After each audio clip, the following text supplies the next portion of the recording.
Welcome back to the C23 Labs channel. I'm Mushin, the co-founder of C23 Labs, and over the past 3 years I've spoken to over 2,000 tattoo artists about their social media marketing, business and sales skills. And in this video I'm going to show you how you can take feedback from your favorite clients and turn that feedback into high-performing social media content that will attract even more of your favorite clients. This video will make more sense if you've seen the previous video I posted on this channel, so I highly recommend you watch that one first. And if you already have watched that one, enjoy this video and let's train.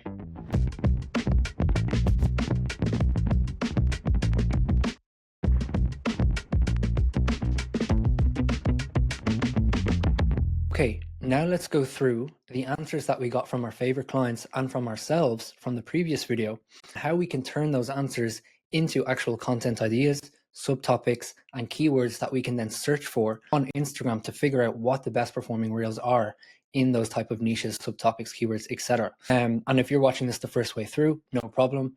You can obviously go through this the whole way through, watch it again, and then get those questions answered by your favorite clients and by yourself, and then implement on this video the second time round.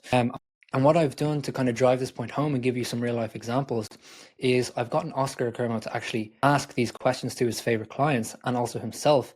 And what we'll do is we'll run through these questions now together on this doc and also turn those questions and the answers that he received from himself and from his clients into tangible subtopics and keywords to search, and also a couple of ideas that kind of come to mind as I go through this. And of course you'll actually have a lot of ideas come to you naturally the second, third time round as well, once you've also researched on Instagram and you have a kind of a knack for finding what the best performing reels are and what those best performing reels contain in terms of hooks, length, etc. So if you can see this Google Doc here, these are actually the exact same questions that you have seen on the previous video. And these are all of the answers from Oscar's clients and from himself. So let's go through these, read through them, and then start to come up with some subtopics, keywords, and ideas that we can utilize and add into our content. Okay, so the first step here, actionable steps: interview your 5 favorite clients and ask the following questions. Right, so first one, what was your biggest fear or hesitation before deciding to get this tattoo? And how did I help you overcome that? So these are the answers from Oscar's clients. I saw you did work in my style, but I didn't see tattoos of the concept I wanted, big and complex. But when you posted this tattoo, so these are the type of tattoos you posted, I felt you were the right guy for my idea.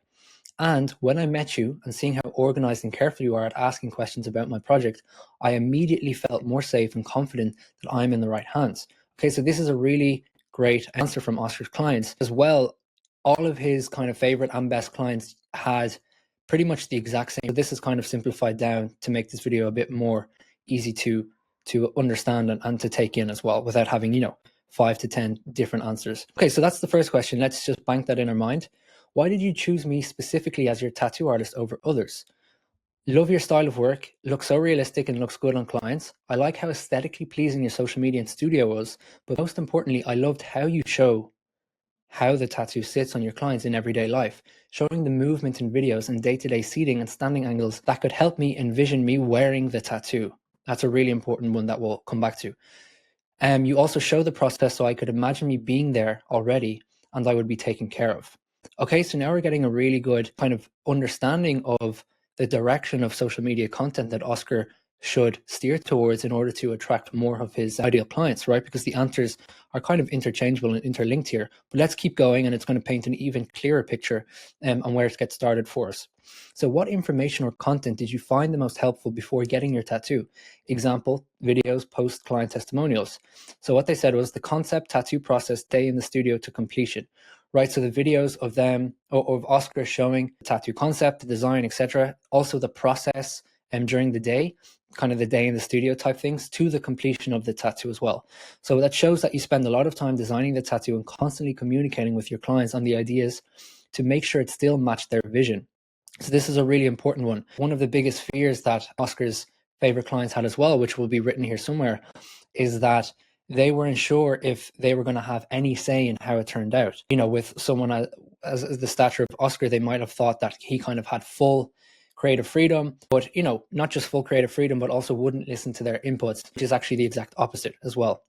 The other thing as well that they found helpful was the FAQ section on Instagram on his website as well. So that answered a lot of the pre-existing questions that they had, right? So that's another kind of place where you can make content. Cool. All of the website info that Oscar has, if there's any info on that website or questions on that website that he hasn't made content with, right, like a frequently asked question, that's a really great reel to make, you know, to pin, to highlight. You could even have an FAQ highlights reel on your stories as well, you know, that answer all of these questions in video format. So they don't always have to go to the website to get that answer too, right? Just making the, you know, making the experience easier and easier, like cognitive ease, as we mentioned. So this is kind of the way that my brain is thinking here, and Oscar's brain is thinking when you're getting these answers. This is the direction we're going. This is why we're asking these questions, to figure out what we need to kind of showcase more of on our Instagram and what questions people need answering, and how we can make it easier for people to get the answer to that question without kind of digging, you know? So let's keep going here. Were there any aspects of the tattoo process that you didn't understand before, and how did I provide that clarity for you? Okay, so they said here, this is a really long one, but I was always unsure whether artists would send designs before the tattoo or the day of, since I saw so many artists arguing both sides, right? Really important here. But when I saw you explain on our consultation, so this is on the Zoom consultation, and I'll get back to this in a second here, why you do it the day of, and how that actually has so much more benefit as a client as you brainstorm in real time, and that there was zero chance I would walk out with a tattoo I wasn't happy with. Oscar also wanted me to kind of highlight this. He said that was really the main piece of feedback, was that all they wanted was not to walk out with a tattoo they weren't happy with, right? Due to the communication and limitless revisions of the design on the day together. Okay, but you also came with very good pointers on my idea and how tattoo flows on the body, and how every change we made would benefit the result and stay in line with my needs. Okay, so this is also very important. You know, a lot of tattoo artists will tell them it's not going to work out. You know, that idea you have is bad, or we shouldn't have that there, but they don't explain why. But they also don't explain how the changes that you would make would actually benefit the design in the outcome, and how it would actually represent what they're trying to kind of do with their tattoo even better. Okay, so that's what kind of set Oscar apart as well, was that he not only gave good pointers on the idea, so he wasn't kind of a pushover either, but also when he wanted to make changes to their existing design or their ideas, he explained in detail why that change was needed, right? How, if you kept the design, for example, in the same way, it wouldn't flow as nicely on the body, but also as well how, you know, the different features or the different designs or concepts he added in actually benefit the vision that they have for the tattoo. Okay, so that's just really constant communication and in-depth explaining of why you make changes that you're making, without just saying that's not going to work. Okay, I had the ideas that look good on paper but weren't going to look good on the body, and you explained really well why that is, but also how we could change the design while still maintaining the significance of that part of the design that we had to change, right? Really important here. Okay, I've just mentioned that, but that is the main thing here, you know, is the communication and the ability to explain why we need to change what we're changing. Okay, and also here, just a side note for myself, note how many times the client said we, right? They felt included and heard in every step of the process. They never said you. You can see here, they kept saying in their answers we. So they felt just as involved in the designing process as Oscar himself, right? And that is a really important thing that we want to emulate in our content more, is that is the case, right? You're going to be involved just as much as Oscar. The reason that you do it the day of is so we can do this, etc. And what you'll find as well here, just for as a quick side note on a quick, you know, tattoo real idea as we're here, you can see that I saw you explain on our consultation, right? So this is the feedback that people are getting from Oscar's consultation. So it's not his content, right? So what Oscar could do, for example, here is use this feedback that he's received on his good consultations and turn that consultation kind of concept into a reel, so that people are even more sold on him before the consultation and on the consultation, and he doesn't have to explain this as much on the consultation, right? And it would probably also lead to more consultations being booked and more people reaching out, right? Remember, from overcoming the fears and the core beliefs. Okay, so these are the kind of hesitancies that people have, and this is how Oscar overcame them. So everything that they've said here that isn't from the content should be made content, right? Does that kind of make sense?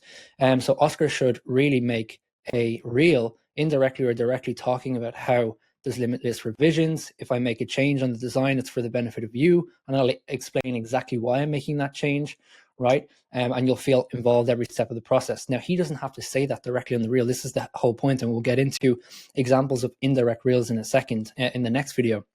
But you can basically get this point across visually without kind of directly saying it to the camera too.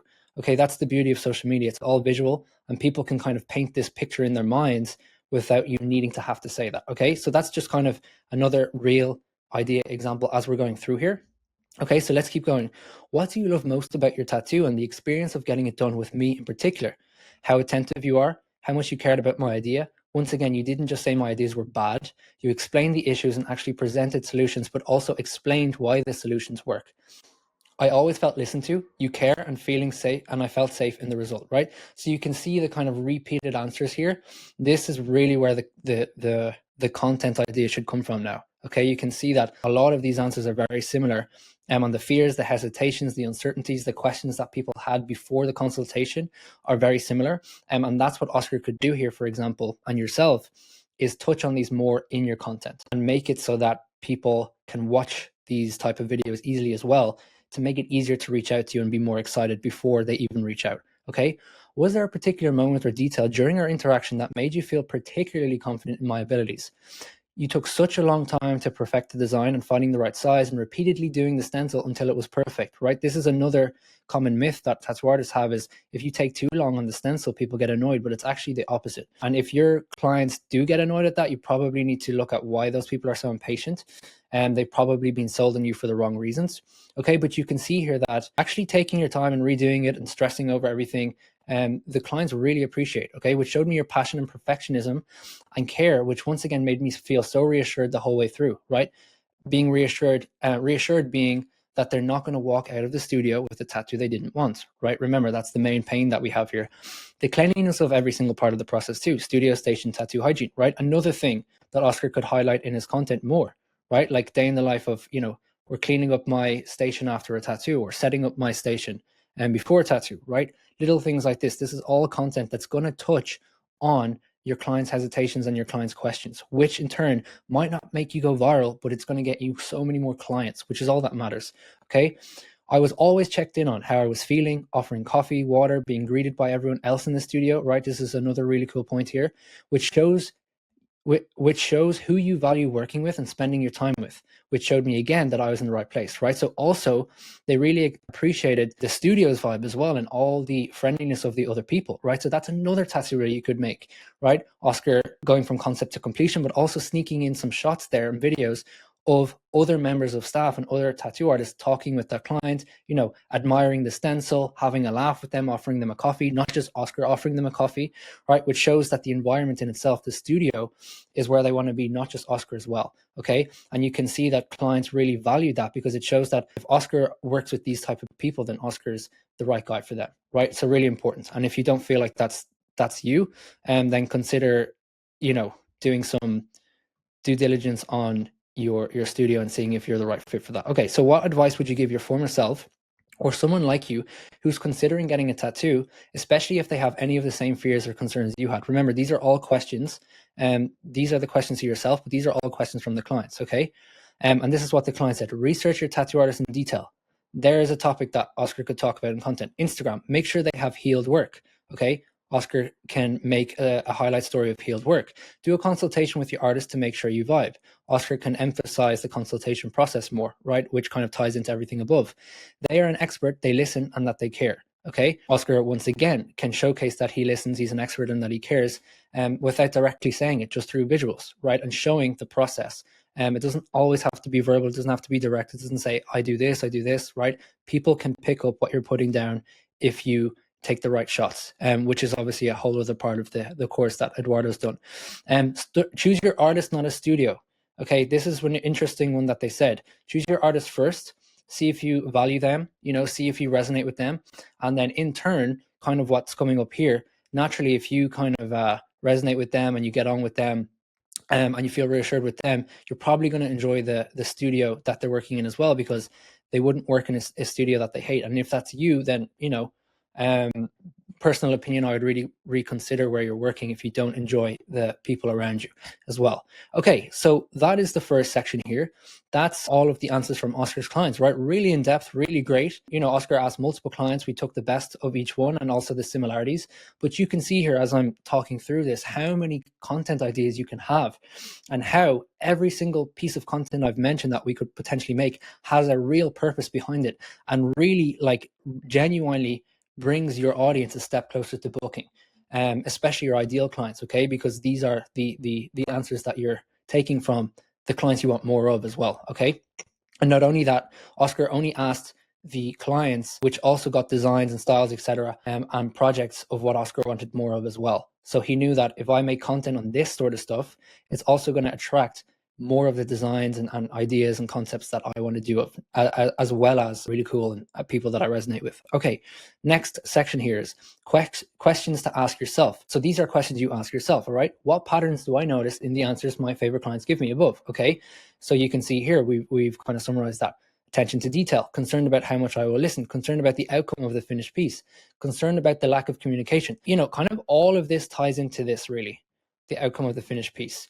The concern about the outcome of the finished piece stems from artists not listening, artists not communicating, not understanding how the process would be, right? Not understanding if they care as much about the idea as them, and which you should, of course. Okay, so what type of content seems to resonate most with my ideal clients? The creative process behind the scenes, videos explaining the process, concept to completion. So, showing the whole process from start to finish, and FAQs as well, okay?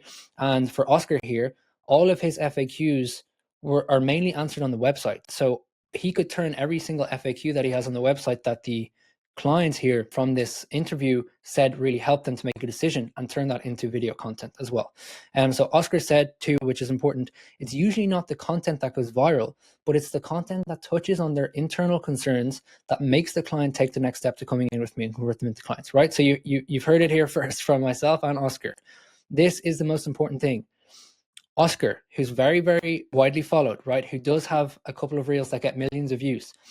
This is important to note here. Oscar said himself, it's usually not the content that goes viral, but it's the content that touches on their internal concerns that makes the client take the next step. Okay, so don't worry about the views as much. Don't worry about trying to go viral, right? Don't worry about your social media constantly growing, right? New followers, all that stuff. Worry about how much you can convert that existing audience into clients with this type of content. All right, so this is what Oscar should focus more on. Okay, for example, Oscar's creative process behind the scenes are quite short reels at the moment. He could probably do quite a longer one with even a kind of text overview of what he's doing, how he's thinking, why he's changing this, or what he's thinking in the moment of tattooing, etc. So he can kind of go a bit more in depth, which in turn would make Oscar's consultations easier to sell, quote unquote. Now, most of the people that book a consultation with Oscar have gone through an extreme vetting process, but if Oscar wasn't as kind of widely known and well followed, this is how Oscar could incorporate all of these ideas into his content to make his consultation easier as well and have people 10 times more excited on the consultation call before they even book, right? From answering the hesitations and fears in his content. Okay, so what qualities or characteristics do my favorite clients share that make them stand out to me? Okay, so this is another important answer too, and how you can take the existing concept or the main concept from these answers, but then also edit that video and add certain layers to that video that touch on these subjects, right? So what qualities or characteristics do my favorite clients share that make them stand out to me? They have trust in me, so it gives me more creative freedom. They lack ignorance, right? So they acknowledge that they are not knowledgeable. This is a really important thing. Okay, so that's what he really liked.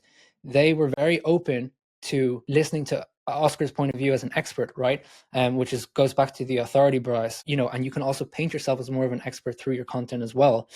But this is cool, right? They lack ignorance. So they were very open to, they didn't think they knew everything about art.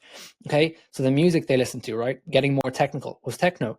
The fashion was understated minimal. Okay, and if you search understated minimal here, just to give you guys a visual example, this is kind of understated minimal, right? This is Oscar's style. This is also the style that his favorite clients like too, right? And you can kind of go in more depth on this, but just to give you an example, right? Let me just say clothing. There you go, right? So that's the type of fashion that Oscar wears, and also that his favorite clients. Art, they really liked modern art. Their values, they respect of other cultures. So they really enjoyed, as you can see, your traveling experience, different cultures, art, people, food, music. Okay. And the reason that we're kind of touching on all of these specifics is, if you remember from the previous psychology lesson, the similarity bias and the priming effect, right? So just to remind you, the similarity bias is we listen and trust people more if they're similar in behaviors and interests as us. And also the priming effect is utilizing that information and placing certain things in your videos, in your background, even on yourself, that will prime the viewer to trust you more as well. So for example, if Oscar's Reel, right, this is a real example here, if Oscar's Reel had techno in it, he's wearing understated minimal fashion, and so is his client that he's talking to. He references modern art, he talks about culture, right? Those are priming effects, right? The video itself, for example, here's the reel. Here's how traveling to Italy. So I've taken all of these answers and kind of turned it into a one for all reel, just to give you a real clear example. Here's how traveling to Italy, so travel, and visiting this museum, experiencing different cultures, right? So we're referencing everything here. And seeing this modern art piece, so touching on modern art, inspired me to make this tattoo with my client, John. Show John. And then that can also be a demographically similar priming effect, right? John's wearing, the same fashion. John's of a similar age and gender as, his favorite clients, etc. Right? So that's getting into more specific. And then extra priming here. So like priming the mind even more to resonate with Oscar. Oscar's clothes he's wearing, client's clothes, sneaky clip of Oscar trying that, that specific country he's visiting to, use unique food, right? And then also techno music in the background.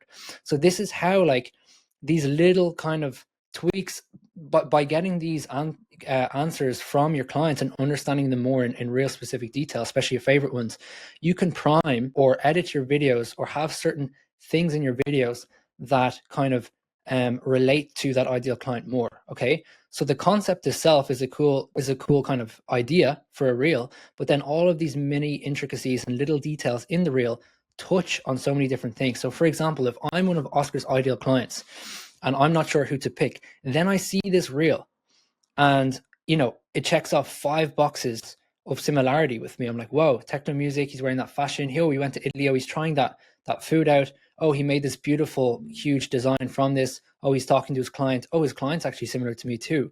I can envision myself being there, right? This is how you use these answers to really get specific on your content and have such a more lasting effect on turning your content into clients, right? So that's just kind of an all for one example. But for example, too, you could have one reel that touches on this priming effect, one that touches on this, one that's just the music, right? That's the techno. Actually, I was doing some research, and one of the most viewed reels on micro realism, the keyword, which we'll get into in the next video, was actually a video of Oscar's tattoo, not posted by him on another channel, but the music was techno as well. It's a really interesting thing that I found. Okay, but now you're starting to get a real, I hope I'm painting a real picture for you on how utilizing these questions and answers and really taking your time on this and getting into extreme detail can have even more of a lasting effect and give you so much more purpose and kind of direction behind your content. Okay, so continuing on here, where do my favorite clients typically come from? Example, location, social media, word of mouth. Okay, so Oscar said 50% Instagram and 50% word of mouth referrals. And just I want to do a side note here as well. If the amount of your ideal clients comes from word of mouth, if the amount of your ideal clients that come from word of mouth is really low, focus on the 80-20. You should have a high percentage of referrals. So this is an indication that you don't work enough with ideal clients. So if you're not kind of 50-50 or, that's extreme, but like at least 20-30% word of mouth referrals, and this is talking about where my favorite clients typically come from, right? So if your favorite clients typically don't come from a lot of word of mouth referrals, it means that your content and your marketing is not being directed enough to your favorite clients, which means you're not getting as many word of mouth referrals from more of the people you want to work with, right? So this is kind of a clear indication. But you can see here that as big as Oscar's Instagram is, his favorite clients usually come from word of mouth of his other favorite clients. Okay, so 80% of your referrals come from 20% of your clients. It's the 80-20 rule. And you'll actually find this if you do the math yourself. 80% of your referrals come from 20% of your clients. What that means is there's a small amount of your clients that pretty much do all of the referring. So you want to figure out who they are and touch on them more as well. Okay. So what are the most common fears or hesitations my favorite clients have shared with me, and how can I address these more in my content, right? We've kind of related that above with everything. And what specific tattoo styles or type of work do my favorite clients tend to choose for my portfolio, and which ones do I want to do more of? Okay. And this is actually a quote from Oscar on this. As I was asking him, he was very adamant when he heard this. He said, this is actually the single most important central question artists should be asking themselves. Okay. You attract what you put out. And the more specific you can get on that, the better you will get at attracting the right things. Okay. So this is the same as above, but the reason here, right? You get what you put out. If you want more of a certain style, design, features, right, etc., the trick is to answer these questions. Figure out which of your ideal client avatars also want the concept you want to do more of, right? So it's not just about figuring out what you want to do more of, but figuring out which type of people or which type of your favorite clients also want to get more of the concepts you want, right? And then make content focused towards them rather than just showing the style, because this will naturally get you more of what you want to do, because you know these clients also want the style, right? Design concepts that you want to do more of. So if you figure out not only what you want to do more of, but also the type of people that want what you want to do more of, make content towards them, and you'll naturally get more of the concepts that you want, right?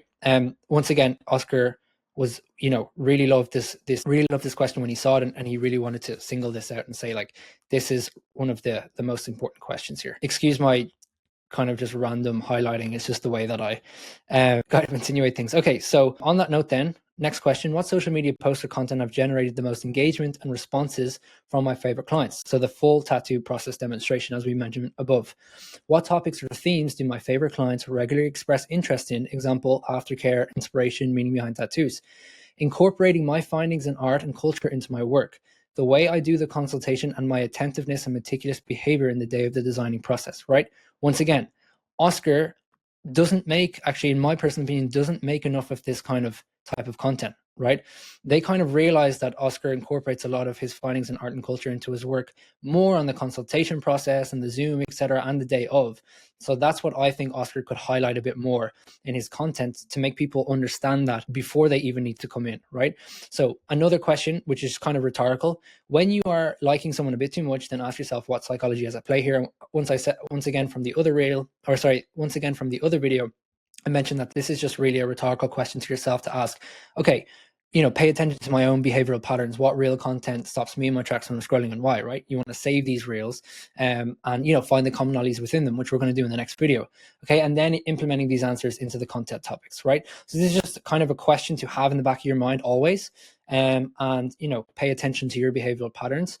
Because as I said in the previous video, your ideal clients probably share a lot of characteristics, values, etc., that you do, and are interested in the same things.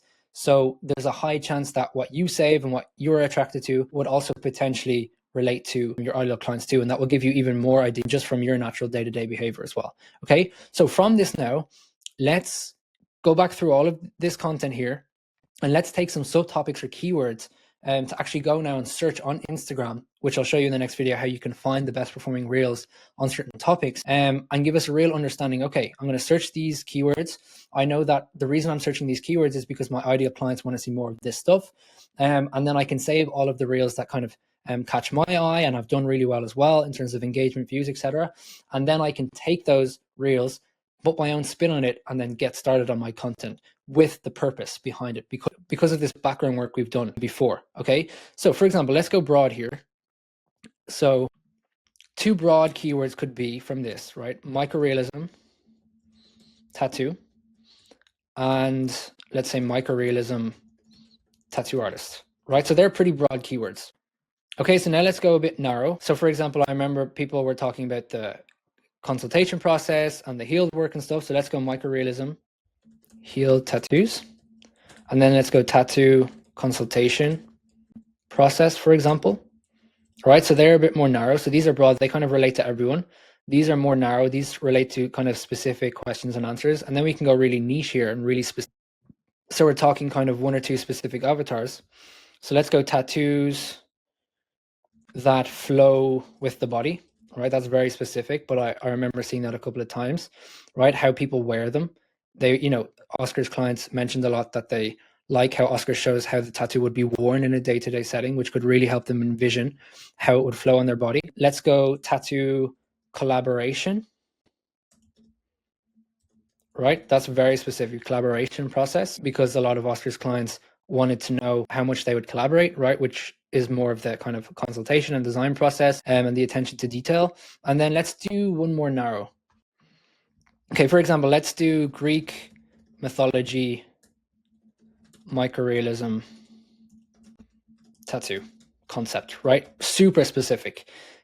So these are broad, these are more narrow. So these relate to everyone. These relate to some of his ideal clients. And then these relate usually to one or two max, right?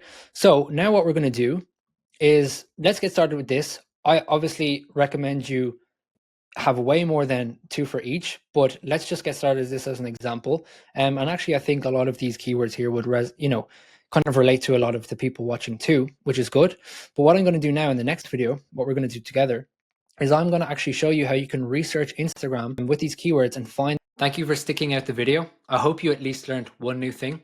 And if you did learn something new, then you'll definitely like the next video, where we take all of the keywords and phrases that we used and got from your favorite clients in this video and search those keywords on Instagram to find the top performing reels, which you can then steal like an artist. And you can watch that video right here.